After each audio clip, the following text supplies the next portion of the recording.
रेवाड़ी नगर परिषद चेयरपर्सन पद के लिए एडवोकेट रजवंत डहीनवाल की धर्मपत्नी डॉक्टर मीनू डहीनवाल ने आज अपना चुनावी कार्यालय खोला। इस अवसर पर इंडियन नेशनल लोकदल के जिला अध्यक्ष डॉक्टर राजपाल यादव मुख्य रूप से उपस्थित। सर, आज हमारा जो चुनावी कार्यालय है उसका रिबन कटा। इसके बाद हम अपनी चुनाव के प्रचार प्रसार की रफ्तार और बढ़ा देंगे। वैसे तो हम अभी भी डोर टू डोर जाकर अपना प्रचार प्रसार कर रहे हैं और हमें जनता का सहयोग और आशीर्वाद मिल रहा है। धरातल से जुड़ी समस्याओं का पता चल रहा है, जनता अपने मुद्दे रख रही है और हम पर विश्वास भी जता रही है। सर, कोई भी चुनौती मानने से चुनौती होती है, मुझे ऐसी कोई चुनौती नज़र नहीं आ रही है। मेरे को जो जनता का प्यार और आशीर्वाद सहयोग जो मिल रहा है उसमें मुझे नहीं लगता मेरे सामने कोई चुनौती है। बाकी मैं जनता के विश्वास पे खरा उतरने की कोशिश करूँगी, मेहनत करूँगी। मुद्दे सर, सबसे पहले तो शहर में भ्रष्टाचार, नगर परिषद में भ्रष्टाचार का बहुत ज़्यादा बोलबाला है। धरातल से लेकर ऊपर चरम तक जो भी है समस्याएं वो भ्रष्टाचार से भरी हुई हैं। इसमें उसके अलावा बारिश का पानी है, बड़ी समस्या है। जाम की समस्या है जो बड़ी समस्या है। रोड टूटे हुए हैं और बेसहारा गोवंश है वो परेशान है और कहीं ना कहीं वो उनकी परेशानियां हम आम जन की परेशानियां बन रही हैं। और जो मतलब आवारा जो जानवर हैं वो भी काफ़ी समस्या का कारण बने हुए हैं। उनका लड़ना, उनका भूखा रहना और मतलब बेसहारा होना वो भी समस्या है हमारे लिए। देखिए, अक्सर लोग कहते हैं कि पढ़े लिखे लोग अगर राजनीति में आएंगे तो निश्चित तौर पर विकास भी होगा और राजनीति की जो परिभाषा है वो भी बदलेगी। और अक्सर हम सुनने को यही मिला था। इस बार हमने वो धरातल पर लाने का काम किया है और डॉक्टर मीनू डहीनवाल जिस प्रकार से जो चुनाव लड़ रही है उस चुनाव से ये लग रहा है कि ये जनता चुनाव लड़ रही है मीनू डहीनवाल का। मीनू केवल उनके पास जा रही है और जनता का जो प्यार, प्रेम और आशीर्वाद जो उसको मिल रहा है तो हमारा हौसला निश्चित तौर पर बढ़ा हुआ है। देखिए, विकास की बात ये करती है कि कोई भी पार्टी इससे पहले जो बनी हुई है या इससे पहले जो चेयरपर्सन और चेयरपर्सन बने हुए हैं उन्होंने भी विकास की बड़ी बड़ी बातें की, लेकिन धरातल पर उन्होंने कभी भी कुछ करके नहीं दिखाया। केवल और केवल कागजों तक वो सीमित रहे। जहाँ पर भ्रष्टाचार की बात करें तो भ्रष्टाचार में एनओसी और एनडीसी प्रॉपर्टी आईडी के नाम पर जिस प्रकार एक बड़ा भ्रष्टाचार हुआ है, जहाँ पर नगर परिषद की जो छवि है, रेवाड़ी शहर की जो छवि को धूमिल करने का उन लोगों ने जो काम किया है, सबसे पहले हमारा एक ही काम रहेगा कि उस दाग को धोना। एक सफाई का एक बहुत बड़ा मुद्दा होता है कि हमारी जो गृहिणी हैं वो कहीं ना कहीं सफाई को लेकर एक सेंसिटिव होती हैं, तो सफाई का एक बहुत बड़ा मुद्दा होता है। अगर बाजार में हम जाते हैं तो वहाँ पर जिस प्रकार से अव्यवस्था फैली हुई है, जिस प्रकार से गंदगी फैली हुई है, वो नरकीय जीवन जीने को मजबूर हैं। हमें उनके जीवन को ऐसा बनाना है कि कम से कम रहने लायक तो वो बने, लेकिन ये वहाँ पर कर कुछ भी नहीं रहे। एक दूसरे के ऊपर आरोप प्रत्यारोप लगाने के अलावा या अपनी जेब भरने के अलावा इनके पास और कोई काम नहीं है।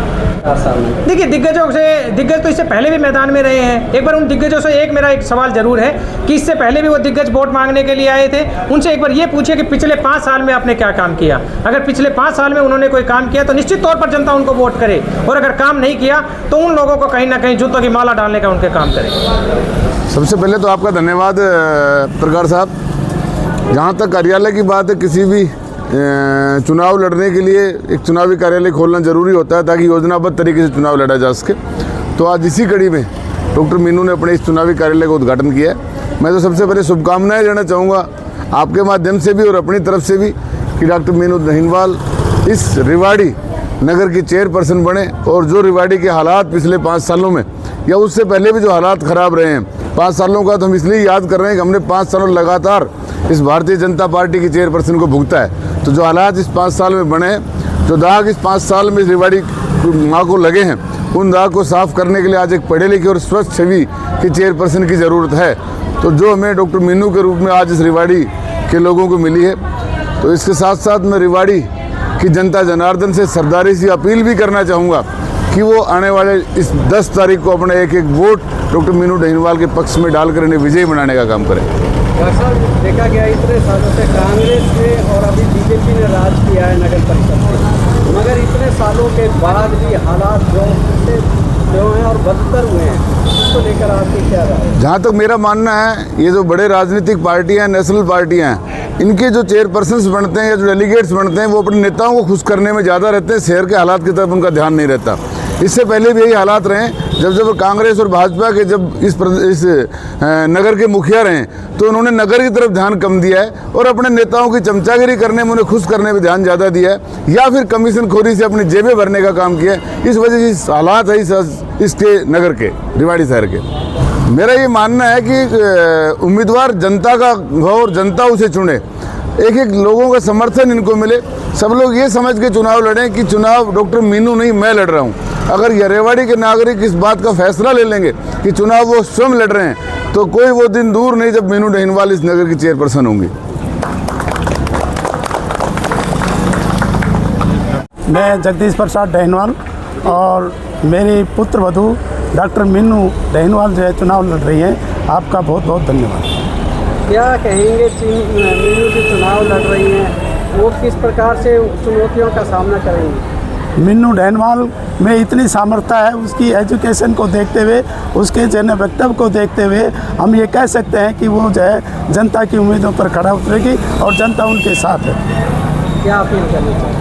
अपील ये है कि जनता ने जो उनको उम्मीद से जा रहे हैं, वो आगे चल करके उनके हर कार्य के लिए जो है काम करेंगे और जितने भी जो उस नगर परिषद के अंदर भ्रष्टाचार के मामले हुए हैं, उनको जो है ना आगे से नहीं होने देंगे। जहाँ शहर के अंदर जो है जाम की स्थिति होती है, वहाँ पर जो है लाइटों का जो किया जाता है, आज तक जो सही रूप में नहीं हुआ है। गौरक्षक हैं, वो जो है गौरों को बनाने का काम करते हैं, लेकिन जो है ना वो आम जन को जो है ना जाम के अंदर जो फंसाने का काम करते हैं। इसी तरह से कोई भी जैसे जल की पानी की व्यवस्था है और चाहे सफाई की व्यवस्था है, सफाई कर्मचारियों को मतलब ढंग से जो है ना उनको तनख्वाह वेतन नहीं मिलता उनको टाइम पर, वो किस तरह से काम करेंगे, अपने रोजी रोटी कैसे कमाएंगे। तो इस तरह से हर वार्ड में उनकी जो समस्याएं हैं, हमारी जो समस्या है यहाँ के 5-4 वार्डों की समस्या है कि यहाँ पर एक पार्क पड़ना चाहिए, जो पार्क का जो है ना अभी डेवलप नहीं कर पाए हैं। ऐसे ही सभी शहर में सभी पार्कों की सफाई की ओर कोई ध्यान नहीं दिया जाता। वहाँ जो लोग सैर सपाटे के लिए जाते हैं, वहाँ वो आम उससे पर्यावरण से दूषित है।